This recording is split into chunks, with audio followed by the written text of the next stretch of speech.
बिस्मिल्लाहिर्रहमानिर्रहीम। अस्सलाम वालेकुम my YouTube family, I hope you are fine. तो आप सब ठीक होंगे, खुश होंगे, खूब इंजॉय कर रहे होंगे। आज मैं बहुत ही यमी सी रेसिपी के साथ आई हूँ, तो चलें रेसिपी की तरफ चलते हैं। सबसे पहले मैंने सेवइयों का एक पैकेट ले लिया। आप कोई भी सेवइयाँ ले सकते हैं। तो ये बारीक वाली हैं, तो इन्हें निकाल के तो इन्हें हाथों की मदद से बहुत ज़्यादा नहीं इन्हें पीसना, बस आप देख लें जितना मैंने इन्हें पीसा है। एक तो बहुत ज़्यादा हम मैश कर देते हैं, वो नहीं करना आपने। ये देखें ज़रा बड़ा साइज़ का इसे करके रख लिया।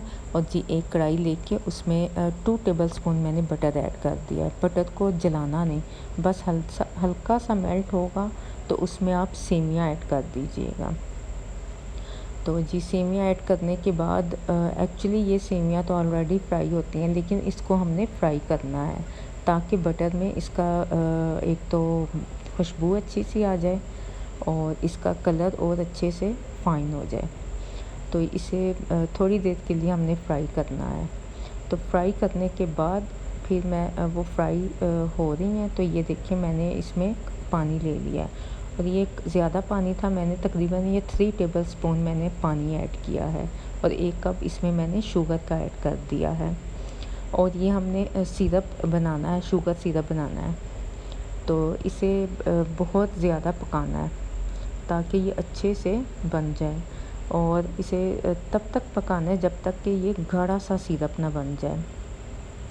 तो अगर आप पानी कम डालेंगे तो भी चलेगा, लेकिन आपने पानी लाजमी इसमें ऐड करना है, क्योंकि सेवइयों में डालना है, फिर वो सेवइयाँ जो सी हैं वो हार्ड सी बन जाएंगी। और जी ये रेसिपी मैंने क्यों बनाई है, ये गोदमे से मिठाई आई थी, तो उसमें ये सेवइयों की मिठाई थी, तो मुझे बहुत ही मज़े की लगी थी। और आप यकीन करें रियली वो बहुत ही मज़े की थी। तो फिर मैंने कहा चले मैं भी ट्राई करती हूँ। और जब मैंने ट्राई की तो अल्हम्दुलिल्लाह अच्छी बनी। तो मैंने कहा चले मैं अपने व्यूअर्स के साथ भी ये रेसिपी शेयर करूँ ज़रूर।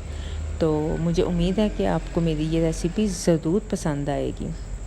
और ये देखें अब ये गाढ़ा सा इसका सीरम बन गया है, तो इसे हम उतार लेंगे। और लास्ट में आपने इसमें लेमन ऐड करना है, लेमन का जूस ऐड करना है। और ये सीड्स इसके आप निकाल लीजिएगा। तो तकरीबन ये हाफ़ लेमन ही आप इसमें डालिएगा, ज़्यादा नहीं आपने डालना। तो इसे डाल के तो फिर इसे एक साइड पे रख दीजिएगा ठंडा होने के लिए। तो अब जिस सेवइयों की तरफ चलते हैं, तो इसे देखें ज़रा इसका कलर थोड़ा सा चेंज हो गया है, लेकिन मैंने अभी इसे और ज़्यादा पकाना है। तो इसे कलर इसका थोड़ा डार्क ही मुझे चाहिए। तो इस रेसिपी के दौरान मैंने तकरीबन ये देखें ये दूसरा चम्मच है और इसके बाद मैं तीसरा एक और यूज़ करूँगी। तो लेकिन आप यकीन करें ये रेसिपी बहुत ही मज़े की बनी थी। तो ये सेवइयों को मैं उल्टा के बस इन्हें अच्छे से फ्राई कर रही हूँ। और फिर इसमें जो इंग्रेडिएंट जाएगा वो है कोकोनट पाउडर। ये तकरीबन 3 टेबलस्पून है इसमें मैंने ऐड किया है। और ये कोकोनट पाउडर बहुत ही मज़े का लगा था इसमें, इसका फ्लेवर। तो कोकोनट पाउडर डालने के बाद आपने इसे अच्छे से फ्राई करना है ताकि जो इसमें कच्चापन होगा वो ख़त्म हो जाए। तो इसके बाद जी इसमें जो इंग्रेडिएंट जाएगा वो है ये ड्राई मिल्क है। ये भी आपने 3 टेबलस्पून इसमें ऐड करने हैं। और अब ये दोनों जो हमने कोकोनट पाउडर और ड्राई मिल्क जो हमने इसमें ऐड किया है, इनको अच्छी तरह इसमें आपने ऑब्ज़र्व करना है। मतलब कि थोड़ी देर आप इसे पकाएं और ताकि ये अच्छे से इसमें ऑब्ज़र्व हो जाए, ठीक है। और भी बस आपको पता है आजकल जैसा मौसम जा रहा है, तो मीठी चीज़ें खाने का बहुत ही दिल करता है। तो ये मैंने तो बना के फ्रिज में रख दी थी और बहुत ही मज़ा आया था और बच्चों ने बहुत ही पसंद की थी।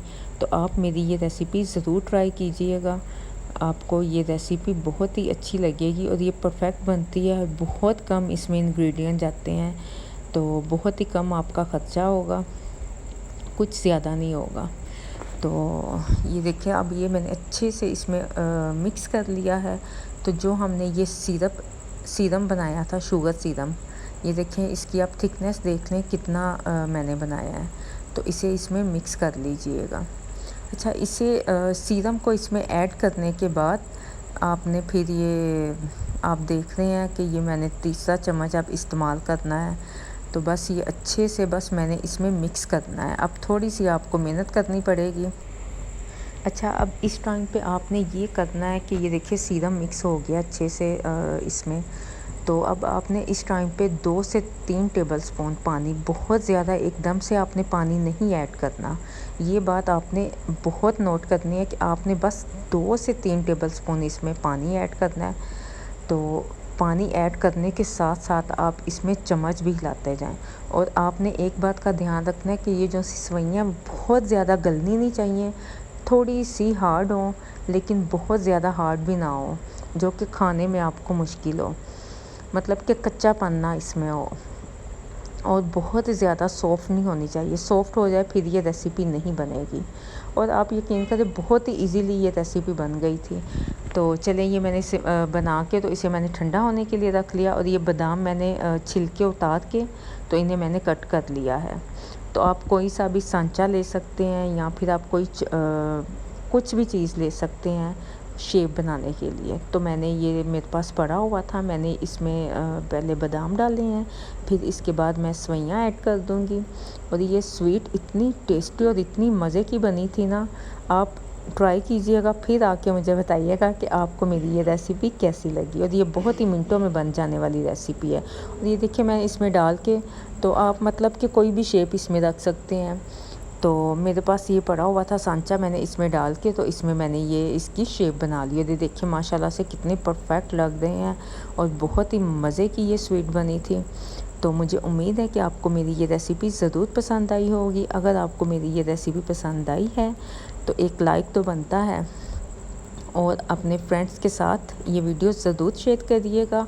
और जिसने मेरे चैनल को सब्सक्राइब नहीं किया वो मेरे चैनल को सब्सक्राइब करे और बेल का बटन भी पुश करे, ताकि मेरी हर अच्छी वाली जो रेसिपी आती हैं उनका नोटिफिकेशन आप तक मिल सके। तो ये देखिए मैंने ये काफ़ी ज़्यादा बना लिए थे। ये एक छोटे से पैकेट से माशाल्लाह से काफ़ी ज़्यादा बन गई थी। तो आप इसे बना के एयर टाइट कंटेनर में डाल के फ्रिज में रख सकते हैं, काफ़ी दिनों तक ये चल सकती हैं। तो चलिए अब इसकी फ़ाइनल लुक की तरफ, जो आपके सामने है, माशाल्लाह से बहुत ही यम्मी और टेस्टी बने थे। तो मुझे अब इजाज़त दें, अपनी दुआओं में याद रखिएगा। नेक्स्ट वीडियो तक के लिए अल्लाह हाफिज़।